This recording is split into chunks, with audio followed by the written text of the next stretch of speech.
Yes. Woo!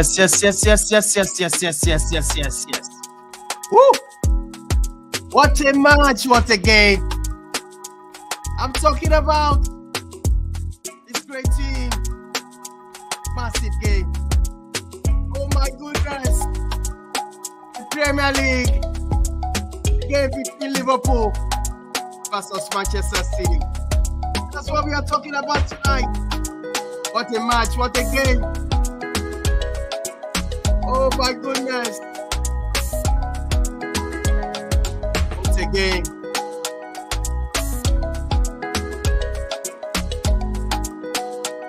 What a night. I'm so proud of this game. Massive game tonight. I'm talking about the Premier League this season. The game between Liverpool and Manchester City. What a game. Tonight, I'm here with the main man himself, the prof. Come talk to me. Yo. Good evening, everybody. What a game. Welcome to the hot stretch show tonight. It's been another weekend of football. Just for a classic, between Liverpool and Man City that ended in a stalemate, a 1-1 draw. So yeah, let's get into it. Good evening, everyone. All right, let's get in. Yeah, you're welcome to the show. Let's get into it quickly. Let me quickly preview the match that have been played so far this weekend. I'm talking about that's the league table right now, where Arsenal is on top of the league at the moment. Liverpool followed by 63 points, followed by Manchester City and also Aston Villa. Let me quickly see what we have tonight. But then, what a game, Prof. How do you feel with the game? The two Liverpool and these people. I mean, let me say these great managers. I'm talking about Pep and also Jurgen Klopp. What a class! What a class! Yeah, I mean, it was a very it was a classic match. These two, we've seen these two managers go head to head over the years. Since we've been in Premier League. I think Klopp, Guardiola has won at Anfield just once during the COVID season. So it's always been a very tight affair. They both play expansive football. They would not give in to each other. They are not ready to sit back and defend. They go all guns blazing. They go for the jugular. And that's what we saw today. And end-to-end stuff, I must say that Liverpool were slightly better in the throughout the game, because they could have nicked. They showed more. They almost showed that they wanted the game more than Man City. Obviously, we know it's Jurgen Klopp's last season in the Premier League, and they want to win this title for him. So we can see this in every match that they play. The emotions are very high, especially in Anfield. So we knew that was going to be the case. I think I must give kudos to City to be able to contain them and at least get a point from that game. It was such a high intense game, and City could easily have lost it, but they stuck in there. They got dogged in and they got a point. Yeah. All right. Let's quickly look at the game 1-1, and this is the moment. Yeah. Let me ask you: is this a penalty for you, Doku?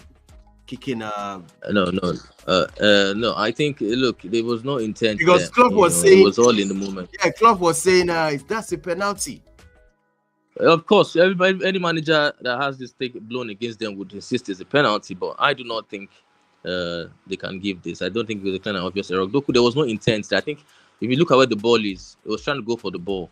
The ball is in close proximity to where his foot is. So I think it's a decision that could have gone either way. I think it's one of those decisions where if the referee had blown a penalty, the VAR would not have overturned it. So you're just praying that the referee on the pitch favors you, and that was not the case. So yeah, I do not think it was a penalty in real time. But it's very easy to say it was a penalty when you look at the freeze frame. When you look at the freeze frame, it looks worse when you look at the freeze frame. But I do not think it's a penalty. All right. Looking at the match fact, the possession for Liverpool. I think Liverpool dominated the game. I mean, at some point, because I think the second half, Liverpool came all out. At some point, I was thinking, are they going to score? But as you said, City really contained them at some point. So look at the match fact. The possession is in favor of Liverpool, 53, and Man City 53%. Yeah, look at the shots. Yes. Liverpool has 19 shots and Man City 10 shots. Look at the shots on target. They both shared 6-6 shots. And the big chances goes to Liverpool. He has 3 big chances while Man City has just 2. And the touches in the box, Liverpool has 33 and Man City has 18. All round, what do you think? I think Liverpool. Liverpool. Like I said earlier, Liverpool wanted it more. You could see from the way they were playing, and it's not a surprise that they played like that, because, like I said, that's what they do at that stadium called Anfield. They never give in. They never give up. They go for it. They believe that they can do it. There's a massive belief of these players at Anfield. They know that no matter the team, the biggest of teams in the world they've come there and crumbled. We can remember the Barcelona that came there and lost 4-0 to Liverpool. So they believe that they can take on any team in Anfield, and they're not scared to sit back. And we can see that from the players. Even though Liverpool fielded some young stars in Elliott and Keller, the goalkeeper, and Quentin, the defender, and all that. You could still see that and Bradley, Conor Bradley at the right back. You could still see that they wanted it. They wanted to win for that manager. They wanted to win for Klopp, and that's how we ended up having such a great game, an end-to-end game. Like I said, Liverpool could have won, but City dug deep and they got a point, which I think is going to be a very, very important point. All right, let's moving on. Look at the results. Manchester United. This was what I was looking for. The results for game week 28. Manchester United 2-0 over Everton, and Bournemouth spoiled with Sheffield United. Crystal Palace also 1-1, and Wolves won over Fulham with 2-1, and also Arsenal versus Brentford. I want you to quickly talk about the Arsenal game versus Brentford. Yeah. It was another interesting game. Arsenal Brentford. We saw Brentford. Arsenal started the game very well, as usual, as they do at the Emirates. They were very comfortable, and then they got the goal. I can't remember who scored. Who scored the first goal? I think it was Declan Rice. Declan Rice that scored from a cross, and it rose highest and nodded it past the Brentford goalkeeper. And then we saw a shocking moment from Ramsdale.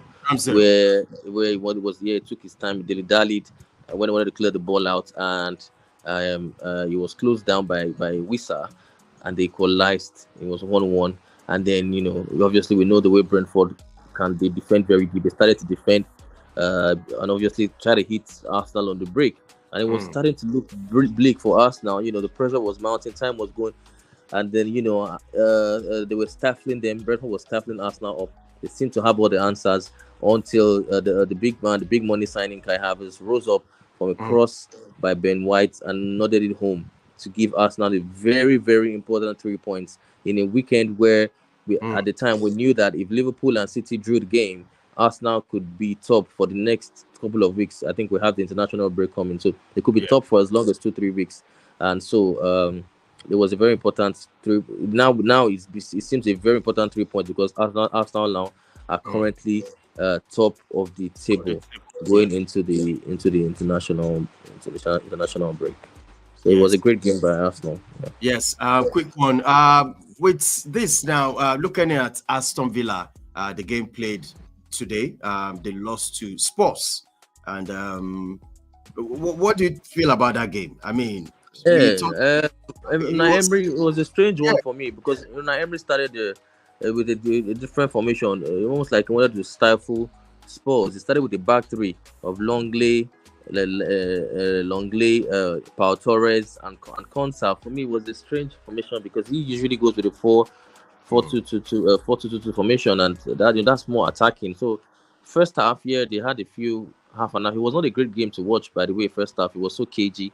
There were sort of lots of misplaced passes and everything. And then second half was a different ball game. Spurs came out with the intention of hijacking the game Spurs and that from Aston Villa, and that was what they did. Son getting his goal. I can't remember the other score with Timo Werner also chipping in with his goal as well. Yeah, and so they came out and they won the game 4-0, scored 4 goals.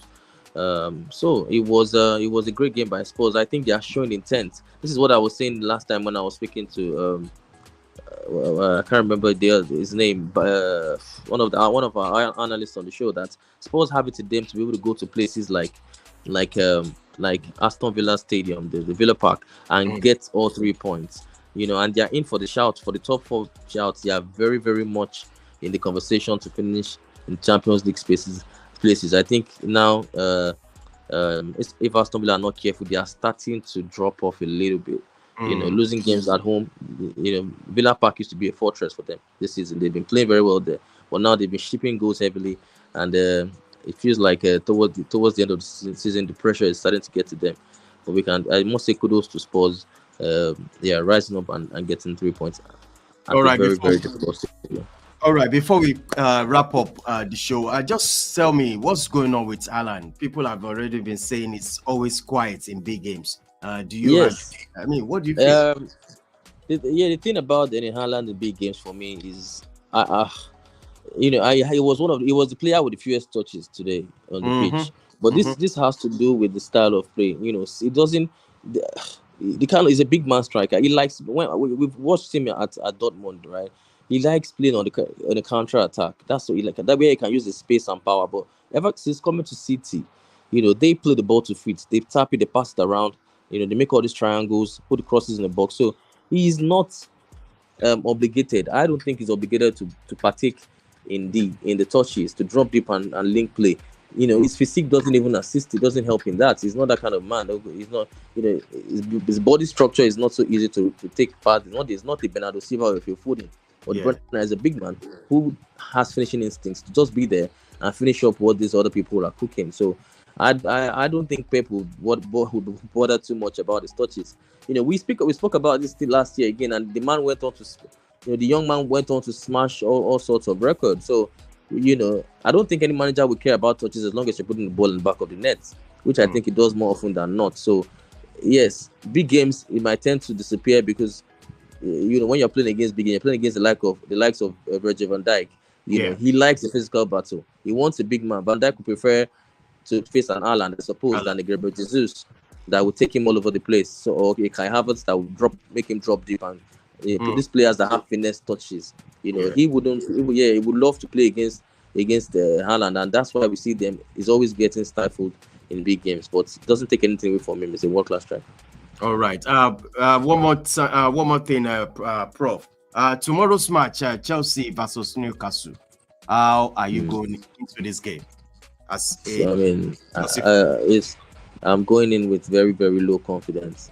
Very low confidence. The last match against Brentford was a shocker. We played the first half well. Second half we came out, like unrecognizable. And like the stats that I dropped the last time. If Chelsea, going by the first half, Chelsea's first half results, they would be in European places. But their second half result leaves them in relegation places. So something is clearly wrong with what is the manager telling this player second half? Their resolve, their mentality in the second half. Do they cave in easily? Do they get tired easily? What is going on with them? Are they not being coached properly? So there's a lot of questions to be answered, and for that reason, I am not so confident about Newcastle, because Newcastle are now starting to get informed. They have dangerous players like Anthony Gordon, Isak, and Co, and they can hurt you. So I do not see it being an easy game for Chelsea tomorrow at all. All right. Well, this is how far we can go. Prof, I want to say thank you so much for joining us on this one. Thank you so much. Thank you so much.